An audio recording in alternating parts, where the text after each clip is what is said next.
Set up your RPA account. To begin building your RPA flows, the first step is to set up your RPA account. If you're new to Zoho, you can easily sign up for a free trial by visiting zoho.com/RPA. First, fill in your details, like name, email, and password. Phone numbers are mandatory only for specific data centers. Then check the box to agree to the terms of service, and finally click Sign up for free. You also have a convenient option to sign up using your Google or LinkedIn account. Next, you'll be prompted to create an organization for your RPA account. Enter your organization name, time zone, and preferred date format.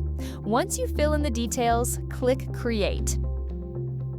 If you already have a Zoho account but haven't signed up for RPA yet, log into your Zoho account at rpa.zoho.com. After a successful login, click Access Zoho RPA to create your organization. If you already created an organization in Zoho Flow, your RPA organization will automatically use the same organizational details. All the app connections you've created in Zoho Flow will be available for use in your RPA flows. Just keep in mind that the usage and limits of these tasks depend on your Zoho Flow subscription.